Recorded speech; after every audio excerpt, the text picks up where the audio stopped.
मैं कन्हैया दुबे झारखंड प्लस में आपका स्वागत करता हूं।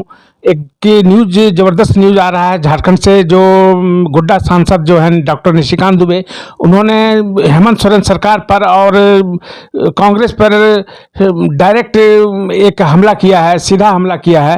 वो हमला है कि झारखंड में जो आगजनी हो रही है होली के अवसर पर, इसमें हेमंत सोरेन सरकार और ये क्या नाम है, कांग्रेस की हाथ है।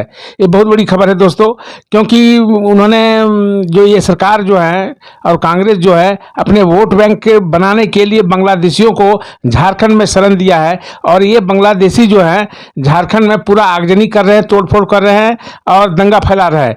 ये वीडियो उनका देखिए, निशिकांत दुबे किस प्रकार कर रहे हैं।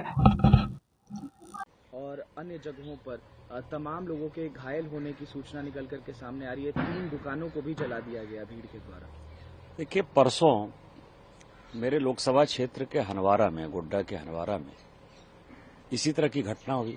रात में कोई फोन उठा नहीं रहा था। फाइनली मैंने डीजीपी को फोन किया, वो कंट्रोल में आया।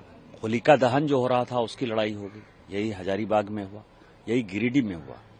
और ये मैं विधानसभा चुनाव के पहले से ये बातें कह रहा हूं कि कई एक ऐसी विधानसभा है झारखंड में। राहुल गांधी जी खूब भाषण देते हैं हरियाणा के बारे में, महाराष्ट्र के बारे में कि वोटर लिस्ट बढ़ गया। भारतीय जनता पार्टी ने विधानसभा चुनाव के पहले ये कहा कि कम से कम 30 ऐसी विधानसभा है झारखंड में, बहुत छोटी, 81 में से 30 विधानसभा ऐसी है जिसमें कि वोटर 50% से लेके 150% तक बढ़े। 50% से लेके 150% तक बढ़े। और ये जो बढ़ाव है वो केवल बांग्लादेशी घुसपैठियों का है, बांग्लादेशी मुसलमानों का है। और बांग्लादेशी मुसलमानों ने यहां के कल्चर को जो है वो तार तार कर दिया है। इस कारण से होली में गोड्डा में घटना हो रही है, हजारीबाग में घटना हो रही है, रांची में घटना हो रही है, गिरिडीह में तो ये हो रहा है। अब देवघर में जो है दुकान जला दी गई है जसीडीह और चकाई मोड़ पर। अब कई एक लोग कह रहे हैं कि इसी होली के हुड़दंग में जो है उसी बांग्लादेशी घुसपैठियों ने, मुसलमानों ने जो है जला दिया है। ये घटना कांग्रेस के नीतियों के कारण हो रहा है, जिसमें कि वो बांग्लादेशी मुसलमानों को यहां ला रहे हैं। कभी सरस्वती पूजा के नाम पर, कभी दुर्गा पूजा विसर्जन के नाम पर, कभी जुलूस के नाम पर, कभी ताजिया के नाम पर, कभी मुहर्रम के नाम पर, कभी होली के नाम पर लगातार हो रही है। और मैं हमेशा कहता हूं कि यदि देश नहीं जगा, आदिवासियों की संख्या घट रही है वहां, यदि ये देश नहीं जगा तो एक दिन ये बांग्लादेश में मिलता हुआ आपको नजर आएगा। क्या कोई साजिश भी हो सकती है इसके पीछे? चूंकि आपने बांग्लादेशी घुसपैठियों की बात की, आपने ट्वीट भी किया है, मैं ट्वीट पढ़ना चाहूंगा। झारखंड में बांग्लादेशी घुसपैठिया घुसाओ, हिंदुओं को प्रताड़ित करो, होली जैसी पवित्र त्योहार पर दहशत फैलाओ। यह घटना गिरिडीह, हजारीबाग, गोड्डा जिले में परसों होलिका दहन से लेकर आज तक चल रहा है। कांग्रेस का हाथ बांग्लादेशी घुसपैठियों के साथ, आपने कांग्रेस का भी जिक्र किया। यही है ना, कांग्रेस की सरकार चल रही है ना, कांग्रेस समर्थित सरकार चल रही है। कांग्रेस उसको बढ़ावा दे रही है। 2004 से लेकर 14 तक बांग्लादेशी बेतरतीब आ गए। अब वो 10-10, 15-15, 20-20 बच्चे पैदा कर रहे हैं। आप पाकुड़ की स्थिति देखिए, यदि मैं वीडियो आपको दिखा दूंगा तो यू विल सरप्राइज कि एक घर के आगे जो है इतने छोटे बच्चे से लेकर इतने छोटे बच्चे तक आपको एक एक घर में 15-15, 20-20 बच्चे नजर आएंगे।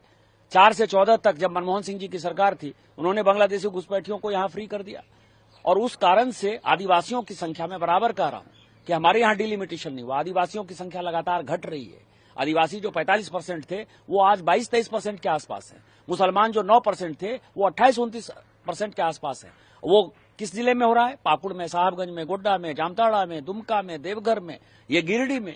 इस तरह की घटनाएं बढ़ रही हैं। पूरे के पूरे झारखंड को जो है ये वोट बैंक की राजनीति में गिरफ्त में ले रहा है।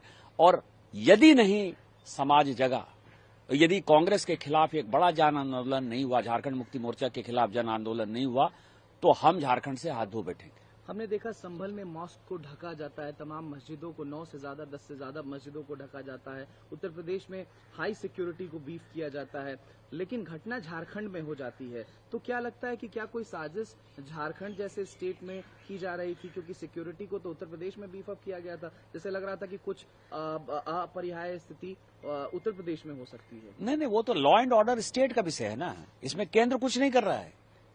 वहां के मुख्यमंत्री ने किया, उत्तर प्रदेश के मुख्यमंत्री ने, लेकिन हमारे जो मुख्यमंत्री हैं उनको केवल बांग्लादेशी घुसपैठियों को बढ़ावा देना है। उनको वोट बैंक की राजनीति करनी है। उनको एन केन प्रकारेण केवल चुनाव जीतना है। और चुनाव जीतने की यदि राजनीति होगी तो गुंडागर्दी की राजनीति होगी, बदमाशी की राजनीति होगी, घुसपैठिए की राजनीति होगी, सभ्यता संस्कृति को खत्म करने की राजनीति होगी। इसीलिए कभी सरस्वती पूजा के नाम पर, कभी दुर्गा पूजा के नाम पर, कभी शिवरात्रि के नाम पर, कभी होली के नाम पर, कभी ताजिया मुहर्रम के नाम पर, कभी ईद के नाम पर हमारे यहाँ रोज इस तरह की घटना होती रहेगी। और मैं आपको कह सकता हूं कि बहुत ही झारखंड की स्थिति बहुत ही दुर्भाग्यपूर्ण स्थिति में पहुंच गई है, बड़ी ही असहनीय स्थिति में पहुंच गई है। और यदि एनआरसी लागू नहीं हुआ, बांग्लादेशी घुसपैठियों को हटाकर यदि डिलिमिटेशन नहीं हुआ, तो मुझे लगता है कि एक दिन ऐसा आएगा कि सभी झारखंड के लोग जैसे अलग राज्य की डिमांड करते हैं तो अलग देश का डिमांड करते हुए बांग्लादेश में मिल जाएंगे। एक अन्य